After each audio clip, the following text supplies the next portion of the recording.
of bad people. Right. And then what about the opposition to the Syrian regime? There's an awful lot of Al-Qaeda and Al-Qaeda affiliated groups. John, I'll let you go there. The Senate is gaveling back in. Thanks for all your calls. Live coverage of the Senate here on C-SPAN 2. They're in for up to 10 minutes each. Without objection. Madam President, I would ask that I be allowed to speak up to 20 minutes at this time. Without objection.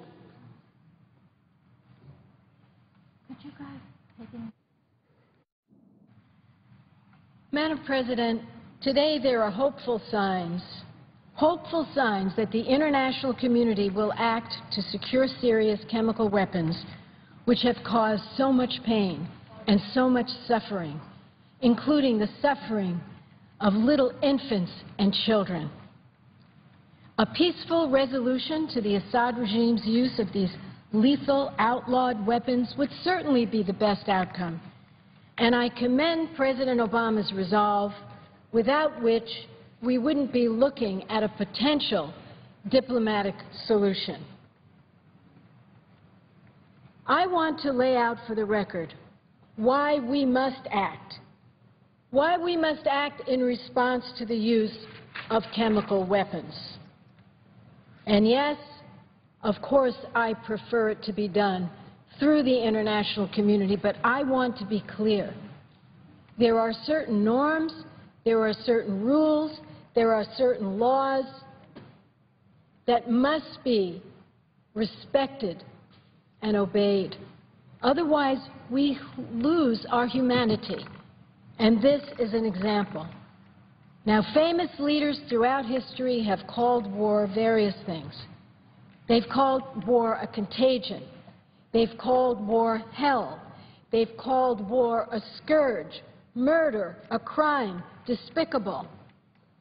But, Madam President, even in the chaos and in the darkness of war, there are rules. There are red lines. There are boundaries. There are limits. There are norms. And there are laws. And that is why in our nation, as difficult and as painful as it has been, we have held our service members accountable when they acted outside those norms.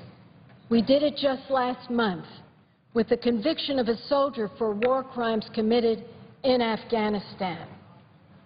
Now, the use of chemical weapons is way outside international laws, rules, boundaries, limits, and norms. And these weapons have been so since the end of World War I, when the world uniformly condemned them. Now we know without a shadow of a doubt that they have been used by Syria in a big way. And it is time for all members of Congress and, frankly, all members of civilized society to look into our hearts, to look into our souls, and to look into our consciences. And the painful way to do it first is to look at the shocking acts committed against innocent men, women, and children in Syria. Look at those videos, as difficult as it might be. Children and their families dying horrible, ghastly deaths, writhing in pain, gasping for air, foaming at the mouth as the gas attacked their nervous systems. Do we have a conscience? I pray that we do. Albert Einstein once said, and I quote, "The world is a dangerous place, not because of those who do evil, but because of those who look on and do nothing." Let me repeat it. The world is a dangerous place not because of those who do evil, but because of those who look on and do nothing. Now, nothing can sometimes be an attractive alternative. I understand it. But each of us who looks at these videos, who reads about what happened, each of us must ask ourselves, as human beings, as citizens of our great nation, can we respond to these atrocities by doing nothing? Can we sit back and do nothing in the face of Syria's use of chemical weapons on its own people, its own children? Now, when the President said he had a red line on this, he wasn't speaking for himself alone. He was speaking for the world that disavowed these weapons. And I have to tell you, to me, the Senate has a red line on this, Madam President. Anyone who voted for the Syria Accountability Act in 2003, be it in the House or Senate, drew a red line, because in it we condemned and we decried the development of chemical weapons by the Assad regime, and we tied that program to our own national security. There is no way that our national security is unaffected when these weapons are used and no one is held accountable. Did we mean it when we voted for the Syria Accountability Act? Did we mean it when we passed the Chemical Weapons Convention in 1997 that I was proud to vote for? Did we mean it? Words are good, but tyrants don't heed words. History is replete with tyrants who stood up in the face of the worst condemnation and annihilated people. If we stand by and do nothing, what message do we send to those who have these weapons? Now, I mentioned the ratification of the Chemical Weapons Convention in 1997. And I will tell you, as we look at the world, and there's a lot to complain about and be ashamed of and worry about, one of the good things is that since we passed the Chemical Weapons Convention and ratified it, 80% of the chemical weapons of the world have been destroyed. And I think we should listen again to colleagues during the Senate debate on the Chemical Weapons Convention. Here's what Joe Biden said, our Vice President. Norms are created so we have standards for civilized conduct by which to judge others. Without them, we leave the rogue countries to behave as free actors. Our own Pat Leahy said, I truly believe we will ratify this treaty. It will show the moral leadership that the Senate should show and the United States should show. We will act as the conscience of this nation, and we will advise and consent to this treaty. We will show the moral leadership because we began this by saying we would act unilaterally, renouncing our own use of chemical weapons with or without this treaty. That is an act of true leadership. So you hear the words morality, conscience, leadership. These shouldn't be just words. We should show that courage. Words from John Warner, our former colleagues. He said, I first learned of chemical weapons at the knee of my father, who was a surgeon in the trenches in World War I. He described to me in vivid detail how he cared for the helpless victims of that weapon, and he said, we can't turn back now from our leadership role. So now, 16 years later, in this very chamber in which I stood and proudly cast my vote for the Chemical Weapons Convention, we are facing a clear violation of law and humanity. How do we react? If we do nothing, what is the signal? To Assad, to Kim Jong-un in North Korea, who has what has been described as a massive array of chemical weapons in an area where we have 28,000 American troops keeping the peace. I will tell you the message, Madam President, that we send. If we do nothing, it is not a good one. It will send a message that says we don't mean what we say, we don't stand behind the laws we pass or the conventions we ratify. Now, if you read history, you know that these weapons were used on the Iranians by Saddam Hussein. And one of the Iraqis who saw this firsthand said, these chemical weapons kill people like cockroaches. They're an annihilation insecticide. That's what they've been called. These weapons cause excruciating death. That's why a monster like Hitler chose them to wipe out millions of those he considered subhuman. We all know the history. He didn't use them on troops. He used them on those groups that he considered subhuman. Yet while the rest of the world was eliminating chemical weapons, Syria was stockpiling precursor chemicals and building one of the largest chemical weapons arsenals in the world. A Syrian foreign ministry spokesman said in 2012 that Syria reserved the right to use these weapons against external forces. Now, his saying that already is a violation of international law, Madam President. He said, we reserve the right to use these weapons against external forces. But he went on to say, and we have his name, quote, any stock of WMD or unconventional weapons that the Syrian army possesses will never, never be used against the Syrian people or civilians during this crisis under any circumstances, unquote. Remarkably, Syria violated its own red line. Chris Miller is a U.S. Army veteran, and he's an expert in the area of chemical and biological weapons. Here's what he wrote in The Guardian. He said, we must jealously guard what progress has been made in working toward a more peaceful world. He added, the steady worldwide reduction of chemical weapons is a prime example of that progress, one that we cannot allow to be eroded so easily. Madam President, I can't underscore this enough.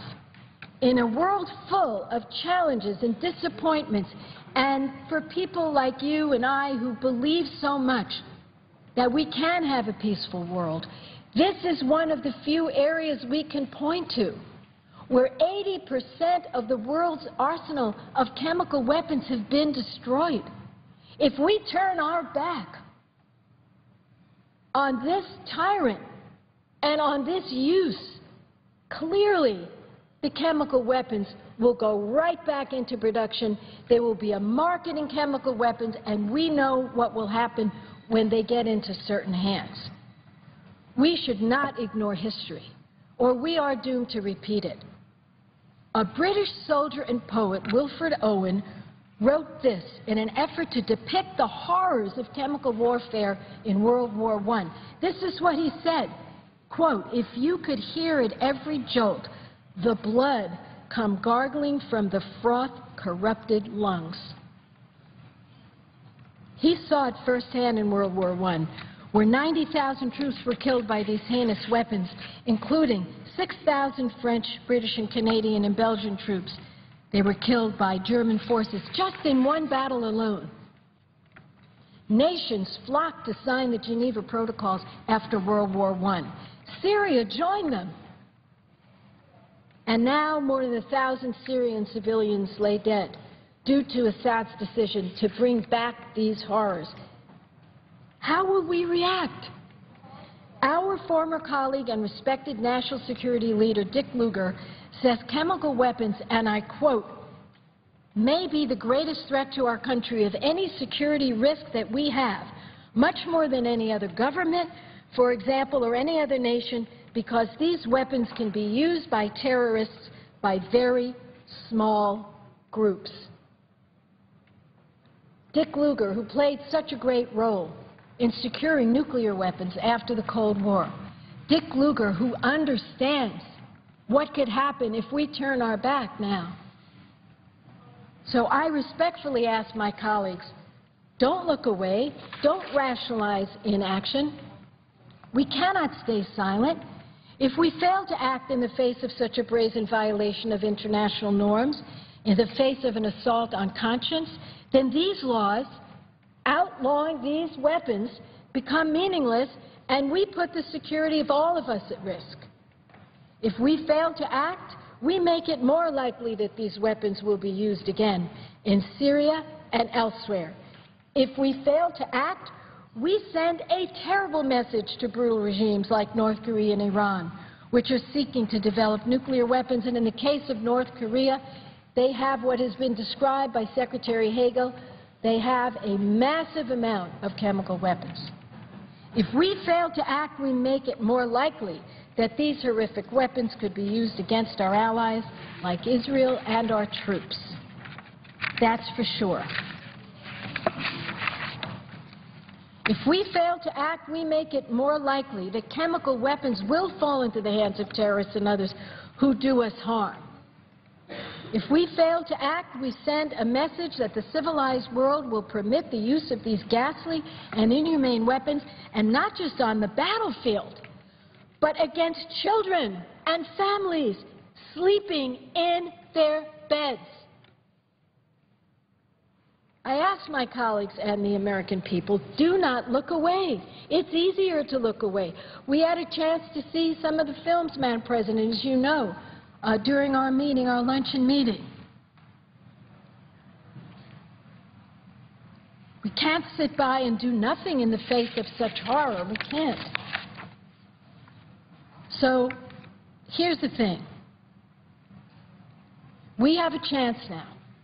Because of President Obama's resolve, because of the resolve of the Senate Foreign Relations Committee, because of the resolve of many people inside government and outside government, we have the resolve to do something. And the best something would be an international response to this.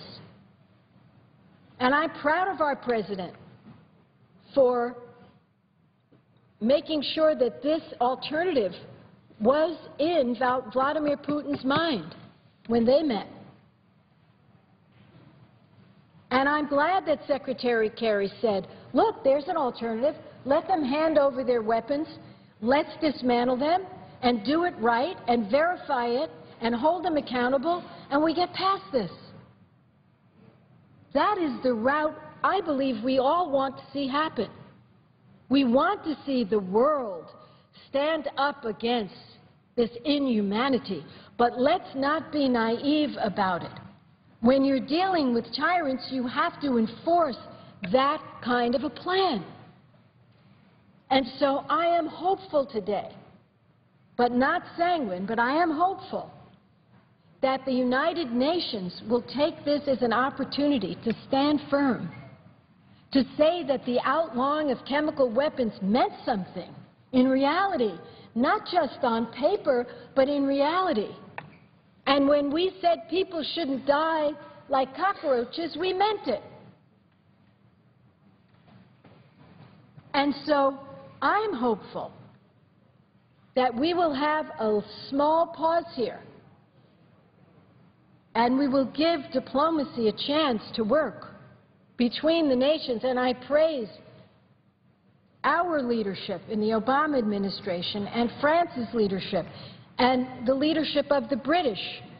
And I hope that the Russians meant it when they said, let's try to resolve this in a way that will result in the absolute destruction of the chemical weapons that Syria has. I hope they mean it. We can't walk away from an inhumane act that caused innocent children to die in unspeakable ways, because I'll tell you, if we walk away, then I think the message is that there's no limits on gross violations of international norms. There's no limits on the gross violation of international laws. There'd be no limits on violations of human decency. I'm very pleased that the President took this to the Congress. I think it was right. But I want to be clear. The President, as our Commander-in-Chief, has the authority. If he believes there's an imminent threat or danger to us, he has the authority to act. And I think that Richard Lugar is sending us a very powerful message when he says one of our greatest national security threats, he said even greater than a threat posed by any nation, is the possibility that a small terrorist group could get their hands on these weapons. And I just will tell you, Madam President, that that is an unacceptable situation. And I know the President worries about this every day and every night when he goes to sleep. It's on his mind. And one way to make sure that the chance of that happening is lessened greatly is to make sure that one of the largest caches of these weapons is controlled internationally and then destroyed. And that will, in fact, mean we have a more peaceful world. There is a civil war going on in Syria. No one wants to get in the middle of it. Least of all, those of us who voted against the Iraq war because we saw what would happen, and years and years and years later, unfortunately, we were proven right. I was proud to vote no on that war. I think I have a little credibility here for not wanting to go to war, for making sure the intelligence is right, for making sure that there's a limited mission, for making sure that this is well thought out. And I would say, in closing, the best ending to this crisis is for the international community to take hold of this together, all of us, and work to see that these weapons of mass destruction are first accounted for, then controlled, and then destroyed. If we can do that, then the horrifying deaths that we have witnessed and we have seen on tape today and the American people have been witnessing, at least there'll be something good that could come out of this. Because otherwise, if there is no action, their deaths won't mean anything. They will be forgotten. So we need to keep a credible plan before us, which means we want to see international rules apply. We want to see the international community take hold of this and have a good outcome. But I will tell you this, and I believe this with every fiber of my being, such a gross violation of humanity cannot go unanswered. Thank you very much. I yield the floor. And I note the absence of a quorum. The clerk will call the roll. Mr. Alexander.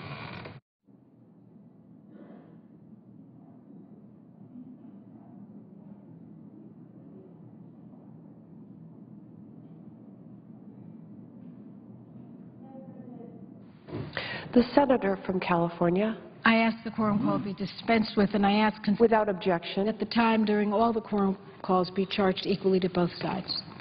Without objection.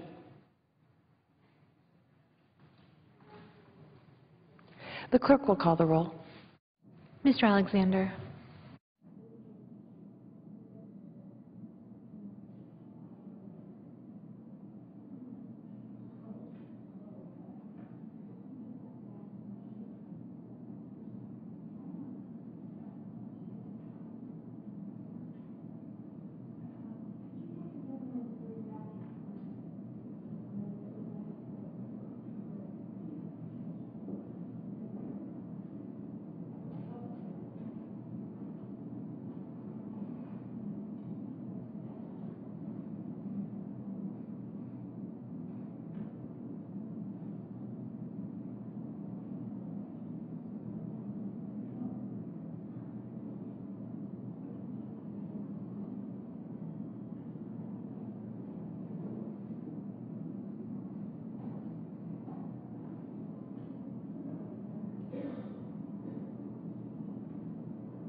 Ms. Ayotte.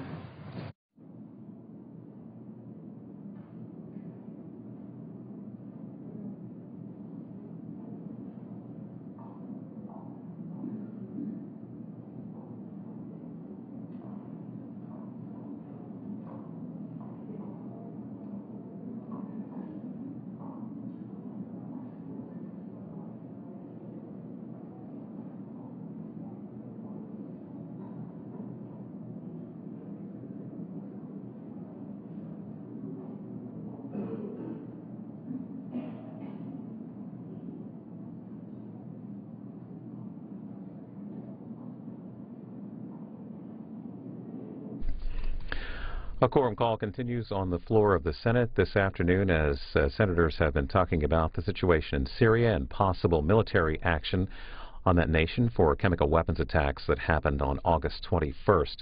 And there is this news from the Associated Press. Syria's foreign minister says President Bashar Assad's regime will declare its chemical weapons arsenal and sign the Chemical Weapons Convention.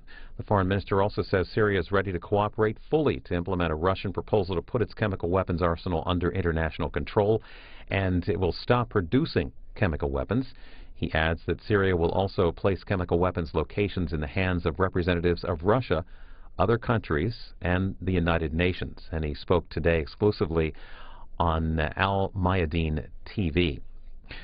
While we're waiting for a senator to come to the floor to speak on Syria or another topic, West Virginia Senator Joe Manchin came to the cameras on Capitol Hill this afternoon to talk about the way forward on Syria after a meeting this afternoon with President Obama. What is the Vice President's response to your 45-day time frame? Well, I think he's respectful for everything, looking for other options, and he was very respectful and receptive of other people's approach, and he was respectful of mine. Did you talk about the need to still have strikes on the table? Almost certainly he needs, yeah, he's very committed to that. The President's very committed. How quickly does he want to vote, Senator Manchin? I don't think that basically there's a time element, and it hasn't been reiterated. There is a time element right now. I'd like to get the international community on board, and I think that's exactly what he's trying to do. Do you think your proposal in combination with what the Russians are proposing, that this might really be a breakthrough that would keep us from going? I think basically that diplomacy is being used at the highest level, and I think and Heidi Heitkamp have been working on this for over a week. Brought it to the attention of everybody. We've distributed to every colleague, and we're hoping that other colleagues now are looking for different ways to look for diplomacy versus an imminent first strike, and that's all it's been. And what was the President's reaction? I think the President was very receptive to that, but he understands that he wants to keep his finger on the pulse, if you will, and on the trigger if needed. What qualms did he express about the Russian plan? Well, I want to make sure that there's serious dealers, serious brokers in this, and serious players. And it's not just rhetoric, and I understand that. That's why I believe it should not be in the Russians' hand to broker the deal. I believe it should be in the CWC, and I've said that.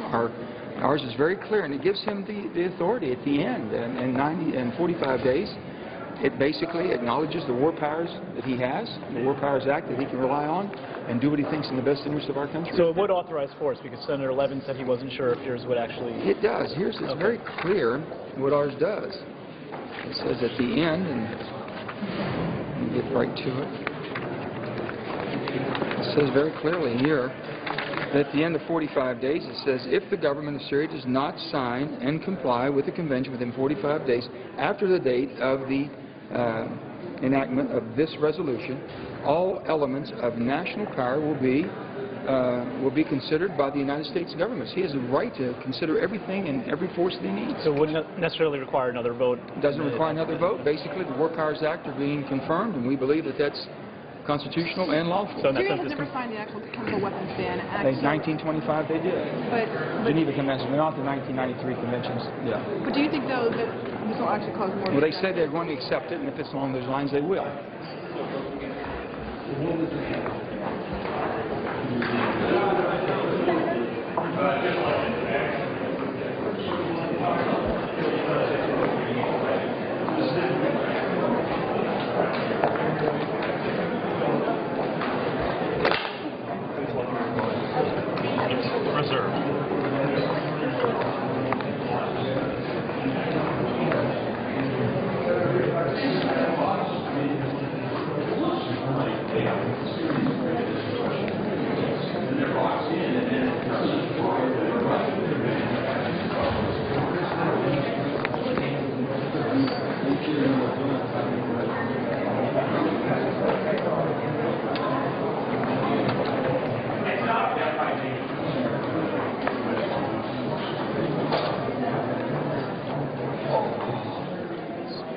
brighter in here than usual.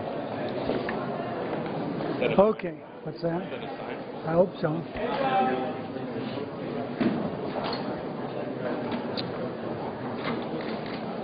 Many questions were asked and many questions were answered.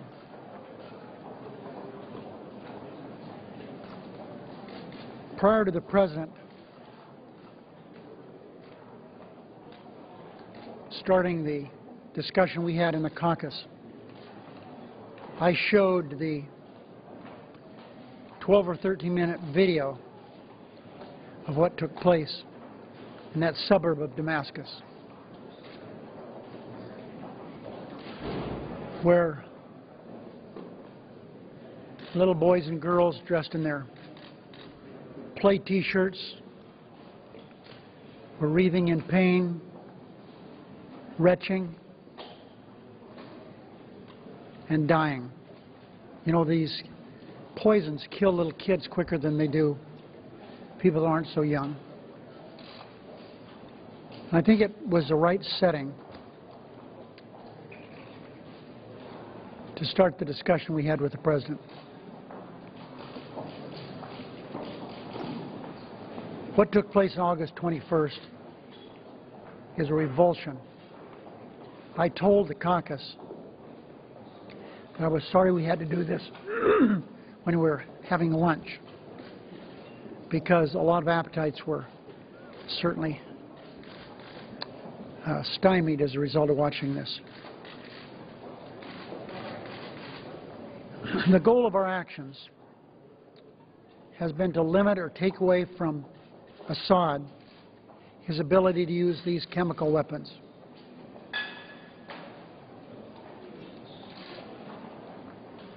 The President's credible threat of military action has opened up the possibility that this goal can be achieved through diplomatic means instead of military means. But overlying all of this, if we're going to have any success diplomatically in the future on this issue,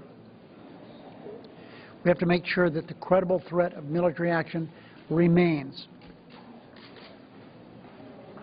It's important to understand that the only reason Russia is seeking an alternative to military action is that the President of the United States has made it very clear that we will act if we must. And that's a message he gave us. What we have going on now with the international community is a positive development. But it's only just that, it's a development. It's really important to remember that Syria has an extremely low level of credibility. He has denied even having these poisonous gases, these chemical weapons. So for such a diplomatic solution to be possible, the Assad regime must act, and act quickly, to prove their offer is real and not merely a ploy to delay military action or the action of the Senate. Any agreement must also ensure chemical weapons in the hands of Syria must and can be secured. And this can be done in an open process, even in the midst of the ongoing war. This is no classified information, but we know exactly where the chemical weapons are.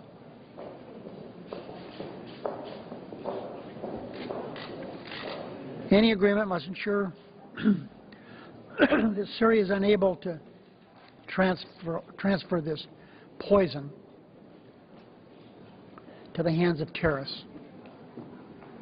Hezbollah, for example.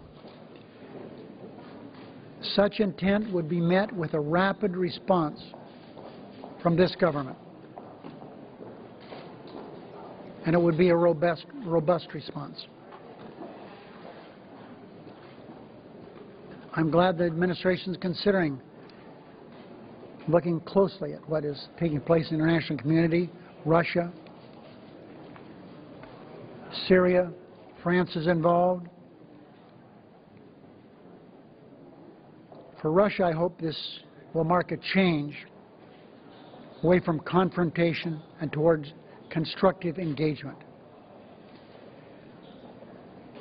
Putin saying, well, there's no proof they have chemical weapons, and I'm not sure.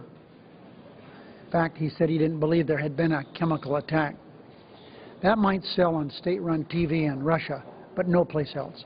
No one discounts the fact or disbelieves that this attack took place, killing men, women, and children. So if something works out, that would be great. But as Reagan said, trust but verify. So that's what we'll be doing as we move forward. Does this resolution need to be tweaked at all to require more time for diplomacy and more time for the UN to act? We talked about that in the caucus. A number of senators... To say a few words about the issue that is on everybody's mind, and that is Syria. And to tell you that approximately 95% of the thousands of emails and phone calls that my office has received are against U.S. military intervention in the bloody and chaotic civil war in Syria. Now, the truth is that the numbers in Vermont may be higher than the national average in terms of opposition to this war. But there is probably no state in this country where U.S. military intervention in this bloody and complicated civil war in Syria is being supported. It's an interesting phenomenon is that we have a very, very divided nation politically.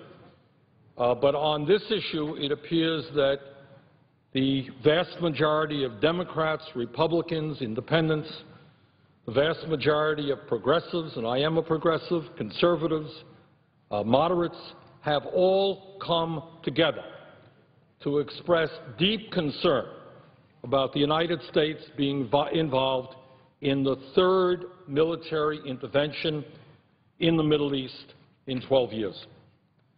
And let me tell you, Madam President, why I believe the American people feel so strongly against military involvement in Syria. Clearly, it has much to do with the fact that the United States has already been at war for 12 years. There are kids in this country who are halfway through primary school who have never known an America that has not been at war. And what the American people also understand is these wars have been enormously costly in many, many ways. Not only have these wars in Iraq and Afghanistan cost us the lives of some 4,600 brave American men and women who fought in Iraq and Afghanistan, but as chairman of the Veterans Committee, I can tell you that today we have tens of thousands of veterans from Iraq and Afghanistan who are dealing with traumatic brain injury, who are dealing with post-traumatic stress disorder, problems that they are going to be carrying with them for the rest of their lives. The human cost of these wars have been enormous. But it is not only the human cost, it is the financial cost as well. Today, at a time when working families are struggling to keep their heads above water economically, we are throwing thousands and thousands of little kids who desperately need preschool education off of Head Start. We should be expanding Head Start, but because of sequestration, we are throwing them off of Head Start. We are denying nutrition programs, the Meals on Wheels program, that goes to some of the most vulnerable and fragile seniors in this country. We are throwing them off basic nutrition programs. We are forcing massive cuts through furloughs on tens of thousands of federal employees, including many members of the Vermont National Guard.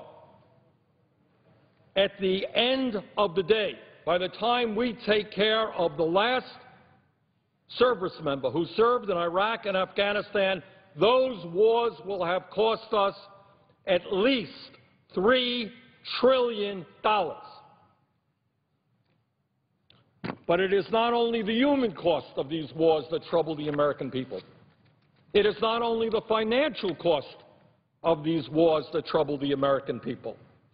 It is a deep sense that exists across the political spectrum that foreign policy and going to war is a lot more complicated and unpredictable and has unintended consequences, far more so than many of our leaders in past years have believed.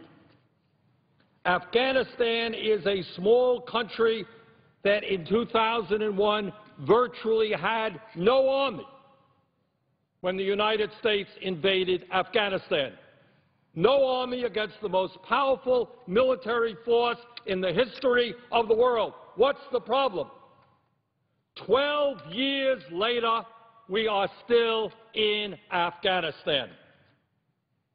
All of us remember President George W. Bush standing on an aircraft carrier telling us that in Iraq the mission was accomplished. Mission accomplished. Well, didn't turn out quite that way. Thousands of deaths later for American service members, tens of thousands of deaths later for the people of Iraq. Peace and democracy in that country has not yet been accomplished. A lot more complicated than people thought it would be. And today, people worry. What are the long-term implications? What are the unforeseen consequences of the United States being involved in a horrendous, bloody, and complicated war in Syria? All of us know that Assad is a ruthless dictator who has exploited his people terribly and used chemical weapons against them.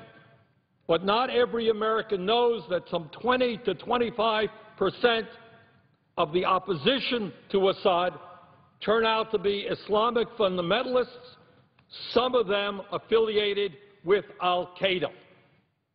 What are the long-term implications and unintended consequences of being involved in a war in that area? And I know the President has been very clear about saying he's talking about strikes that are very targeted, very minimal. But once you break the egg, once you get involved, we have to bear and will bear a certain amount of responsibility for what happens during the war and even after the war if Assad is overthrown. And that is why the American people are extremely concerned about the United States unilaterally going into Syria without the support of the international community and without the support of the United Nations. But, Madam President, having said all of that, in my mind, there is another reason, a deeper reason, Mr. President, as to why there is so much opposition to the President's proposal and the proposal that came out of the Foreign Relations Committee, which was more open-ended and really spoke about regime change. And that is, I think, that has everything, I think, to do with the fact that the favorability rating of the United States Congress is today somewhere between 8 and 15%. And the vast majority of the American people don't know, they don't care who controls the Senate, whether it's the Democrats, they don't know who controls the House, that's the Republicans. By and large, the American people have given up believing that the United States Congress and the White House are listening to their needs, which are very, very serious at this moment, or is interested or capable of responding to their needs. What the American people are saying, and they are saying it very loudly, is that we have a Congress and a White House which continues to ignore the enormous crises facing the middle class and working families of our country. And what they are saying is, yes, Mr. President, we agree with you. What Assad is doing in Syria is unspeakable. That he is gassing his own kids is beyond belief. We understand that. We want the international community to address that. But what they are also saying is, Mr. President, members of Congress, think about our children. The kids in West Virginia, the kids in California, the kids in Detroit, the kids in Vermont. What about our kids? What kind of future are they going to have in an economy in which the middle class continues to disappear and poverty remains at an almost all-time high for the last 60 years? Today, Mr. President, real unemployment in this country is not 7.4%. That's the official unemployment rate. Real unemployment is close to 14%. Youth unemployment, and this is a real tragedy. Kids are graduating high school. They're going out looking for jobs. They want to get a sense of independence. There are no jobs for them. Youth unemployment in this country is close to 20%. And for minorities, the number is considerably higher. Black youth unemployment in this country is close to 40%. Parents are worried that their kids are graduating from high school. There are no jobs available to them. And just before I came here to Washington the other day, I talked to a physician in the state of Vermont who said, Bernie, you know what? In Vermont, beautiful Vermont, rural Vermont, we are facing a heroin epidemic. Kids are shooting up heroin in Vermont, not to mention the rest of the country, because they don't see much of a future facing them.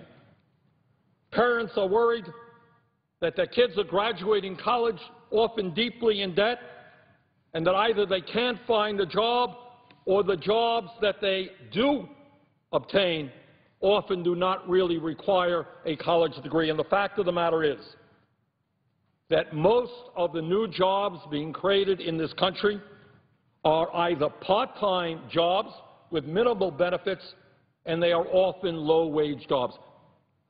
And what the Department of Labor is telling us that, in fact, most of the new jobs that we see coming down the pike for our kids do not really require a college degree, low-wage jobs. And the people are saying from one end of this country, yes, we are concerned about Syria, but we are also concerned about Los Angeles, about Detroit, about St. Johnsbury, Vermont, and please, Mr. President, create jobs for the working families of this country. What they are begging the Congress to do is to address the needs that our people face. And what they fear, and I think this has a lot to do with why there is so much opposition to getting involved in this war in Syria, is they understand right now that the Congress has virtually done nothing to improve the economy for working families, and they worry very much that if all of our time and our energy and our resources are devoted to Syria, that we are never going to address the serious problems facing the working families of this country.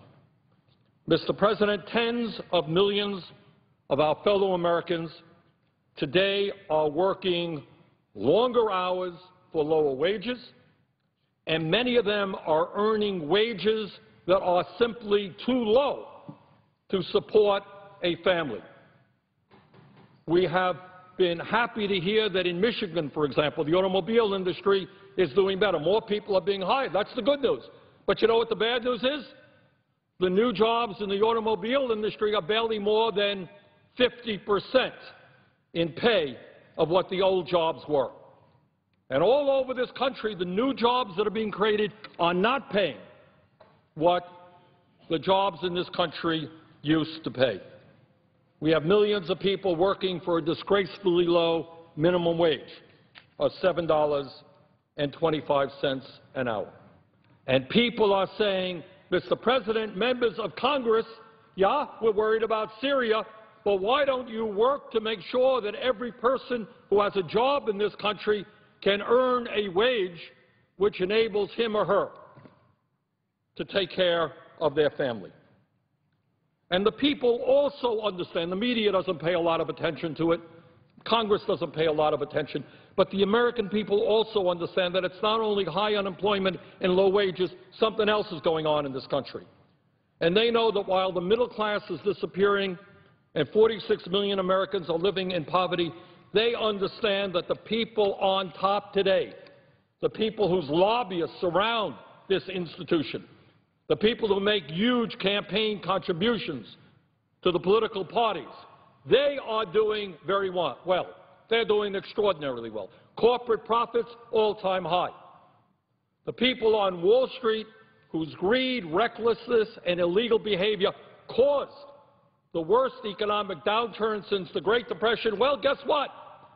They're doing phenomenally well. They're making record-breaking profits.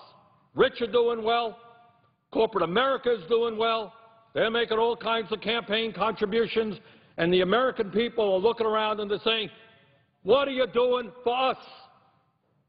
What are you doing to protect the seniors and their Social Security? What are you doing to protect the children of this country to make sure they get a decent education?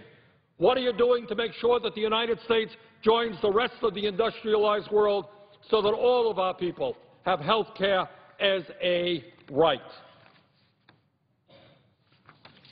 So one of the reasons I think that there is so much lack of support for this war is the American people feel that it is high time for us to pay attention to their needs. Now, Mr. President, we have recently heard, and the news is being updated almost momentarily, that Russia, for whatever reasons, has decided finally to play a positive role in this crisis, and they are urging Syria to allow the international community to take possession of their chemical weapons. And we believe that France right now is prepared to go to the Security Council with a resolution similar to what the Russians are talking about. Now, I can't tell you how honest the Russians are being in this effort, what their ulterior plans may be, but I think now is the opportunity to work with Russia, to work with China, to work with the Security Council and the United Nations. And it would be an extraordinary victory, in my view, for the people of Syria who are going through horror after horror right now, and for the entire world, and for the future of the world, if we could take those terrible chemical weapons out of Assad's hands and destroy them. And I would hope very much that the President and our Secretary of State will be working with the international community to make that happen. But let me conclude, Mr. President, that I think we are in a very interesting and, in fact, momentous moment in the history of the United States of America. And that is that the people are coming together to say we have enormous crises in our own country, that if we don't get our act together, we are going to see the decline of a once great nation, and we're going to see for the first time in the modern history of our country our children having a lower standard of living than we do. So, Mr. President, I would hope that the lesson that we learn of this entire episode is that the American people do not want us unilaterally getting involved in another war in the Middle East. And I would hope also that the lesson that we learned is that the American people are saying very loudly and clearly that this country faces enormous crises economically, global warming, health care, education, income and wealth inequality, and they want us to start addressing those needs. So I hope, Mr. President, out of this very difficult moment, that the silver lining is that we learn something from what the American people want and we begin to do what they say. Mr. President, with that, I would yield the floor and note the absence of a quorum. Clerk will call the roll. Mr. Alexander.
quorum call underway on the floor of the Senate as senators have been discussing the way forward in Syria.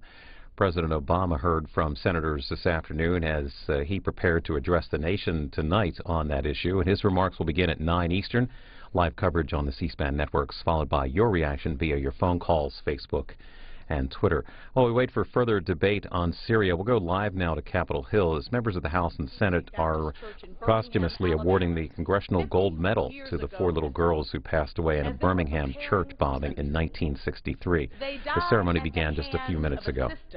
That remained silent about blatant, violent acts of hatred. Well, today, 50 years later, we remain silent no more.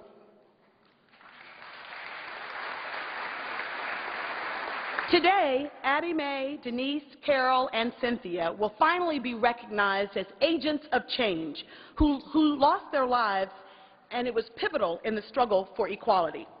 The American people, through its representatives today in the nation's capital, will bestow the highest civilian honor that Congress can bestow upon these 4 little girls in recognition that out of this tragedy came a movement that inspired our nation and impacted the world.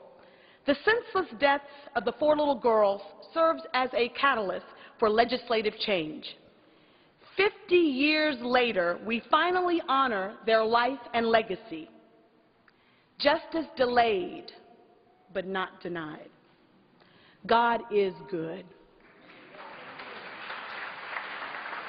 I believe it is befitting that we would honor 4 little girls from Birmingham under the watchful eye of another Alabama daughter, Rosa Parks. Rosa Parks, whose statue was dedicated this year and has the distinction of being the only full-bodied statue of an African American in our nation's capital. We are blessed to be joined today by Sarah Collins Rudolph, Addie Mae's sister, who was the lone survivor of the bombing. Sarah, will you please stand? Sarah was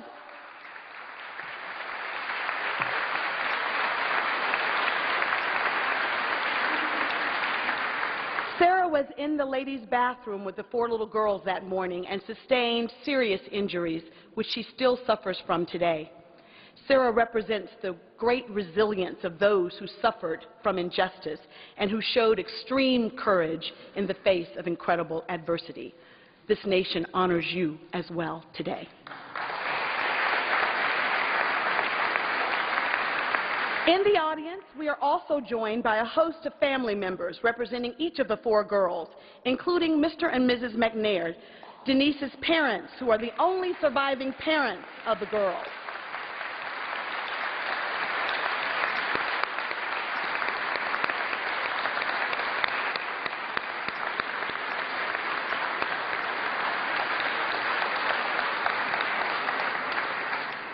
All of these family members embody a level of reconciliation and forgiveness that is unique to the human condition. They do not speak or act with resentment or anger, but rather with elegant dignity. We owe these families a debt of gratitude for what their resilience and strength has taught all of us. Will the family members please rise to be recognized? All of the family members.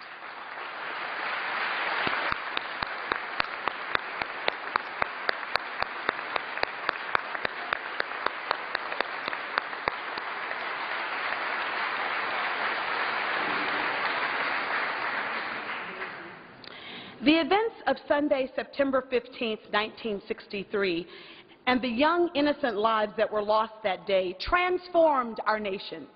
On that day, we not only lost the lives of 4 little girls, but we must not